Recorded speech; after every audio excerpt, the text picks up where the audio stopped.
are. You will see that this little green thing comes up. So just you press F and that makes you reverse. Pretty cool stuff. And if you're in a tank destroyer like his and you're trying to aim up on someone that's pretty close, but you don't want the hull to turn, like the whole tank to turn, you just press the X button and You'll see a little warning light come up at the very it looks bottom left. it looks like a handbrake symbol almost. Yeah. So you can see it going away and then popping back up there. Right. That means that the turret, the tank won't turn if it hits the edge. Where if I press X, the tank will turn so that the cannon can face the direction that you're aiming. Right. Which the tactic we'll be showing you today is where I circle one of the enemy, and Matthew will shoot at them. I keep them busy. It's sort of like the distract them while you kill them effect. I keep them busy, Matthew goes and murders them. Like this guy down here. PC4, if I was actually looking at him. There we go, No. he's been killed. I didn't take any damage doing that. That's an advantage of this tactic. The M3 Lee took him, I think. Yeah, well, it's fine. No, it wasn't the M3. Basically, if you're a tank like mine, you just do not stop moving. You will take so much damage if you do. Pretty much, yeah. I'm already taking damage. As it is, I'm out. Oh dear. Yeah, that's Alex dead. Now, what you can do while you're dead, though, is it shows you who killed you and what type of tank they've got for a few seconds. And then it will show you your destroyed tank, and you can look around from there. But if you press the right mouse button, you can scroll through your team. So I'm going to go until I find Matthew. Okay, what I'm doing at the moment is I'm just hiding behind a rock and then taking shots at an M10. I cannot believe I actually killed him in one shot. That's pretty good. That's one advantage of tank destroyers. They're very, very, very powerful. If you want to type like I just did at the bottom of the screen, you can click Enter. And once you click Enter, it will then allow you to type. You can just type in whatever you want. Not very happy, but hey. Yeah, the M10 guy wasn't really happy, so he's now making comments. For sitting there.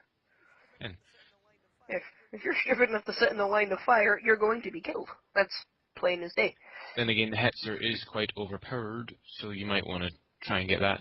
I think it's a good tank, but you have to have a certain skill for it. I mean, tank destroyers, you need a certain skill set, and that's me just destroyed now. Got absolutely demolished by a Su-26, which is artillery, and I shall show you some artillery right now. There's some artillery there, and the Sturmpanzer 2. Just shooting in the air now. That was actually quite good timing. Okay, so he just shot in the air. That's him sitting there. This is a German one, as you can see from the little flag. And then you get all your other French tanks. And I'm gonna say we should. If you want to leave a match, you just press Escape, and then a little battle menu appears. You can then click Back to Garage, Settings, Help, or Back to Game. For us right now, we want to be clicking Back to Garage. It will say, "Are you sure?" Yes, we are. Yes, we are. So that'll take you back to your garage, where you can see all your tanks you gain. The tank that you were in now has in battle over the tank, and it won't be in your garage. But that is, of course, because it's in a battle, it's not in your garage. But if you click one of your other tanks, they're there. So you can use one of your other tanks while that one's in battle, and when you get that one destroyed, or if you win in the battle, when you come back, your other tank should be there. Yeah, so we'll probably do another battle. I think I've got enough time. No, I don't have enough time, but I'll just do it later. Okay, so yeah, we'll go for another battle. And so down here, before you can actually go into a battle, if I click battle right now, Hybrid Fishy or Alex isn't ready, it will come up with this: platoon not ready, players not ready for battle. One of two, are you sure you want to enter the battle? Now, if I click yes, both of us do go into the battle. But Alex isn't ready for the battle, so it would be kind of pointless. So it's like he could be putting a turret on that could be really cool and it could do a lot of damage, but because I've been ignorant and wanted to get into another game quickly, he doesn't have it. He might die quickly, he might not kill a lot, we might lose the battle because he didn't have one. He didn't have a turret which could have saved someone else's life, they could have killed. To be honest, it's a big team game. I mean, if you take one tank on one tank, it's going to be difficult, but if you take two tanks on one tank, of course, 2 against 1, it's going to be a lot easier. Yes. So. Now, one thing me and Matthew always do is we support each other in the tanks. We don't drive too far away, we don't drive too far back. We That was generally a bit stick. of a mock-up. Yeah, that didn't really go well, but normally we would go around the flank or the side of the enemy and try and find a way to get behind them because it's the weakest point of a tank and they're less likely to see us. Um, and then if we're using tank destroyers, which we generally are because I've got 2 and I think you've got 2 as well. Tank destroyers. Yes. I've only got 1. Oh, well. But That hit generally, is a tank destroyer.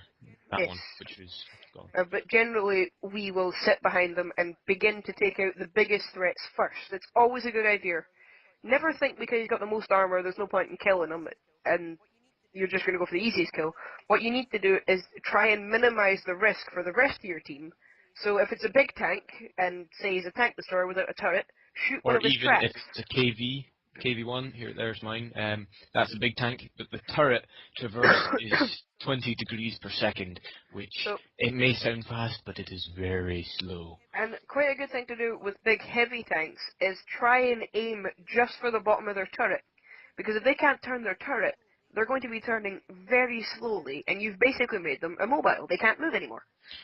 But what another good feature of this game is if you hit their tracks, if you hit it just right, the track can actually fall off and then they become immobilized. But because this is a heavy tank, that turret on the top can still turn.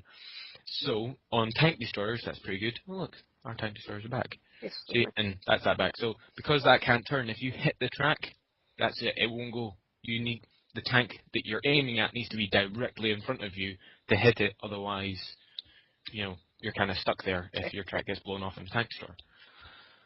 But I think we're just going to get into another game, I think.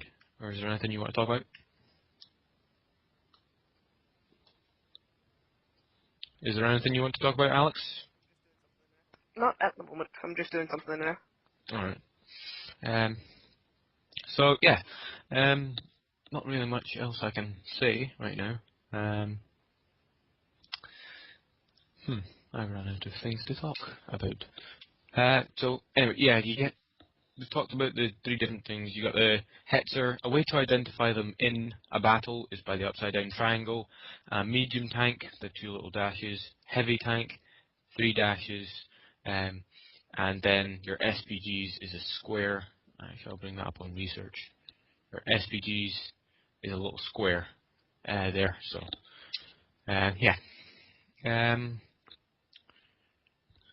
So yeah, that's pretty much it. If you have any wonderings, or if you're wondering what things are, then just put it in the description, and we'll try and Comments, help you. you mean, not the description. They can't edit it, we can. Sorry. Comments. We will try and answer them as best as we can in the next video. Yes, comments or email us. That will be good. We've been the W.O.Tcast, and we'll see you next time. Yes, and if this video has helped you, please like and subscribe. There will be more videos coming your way.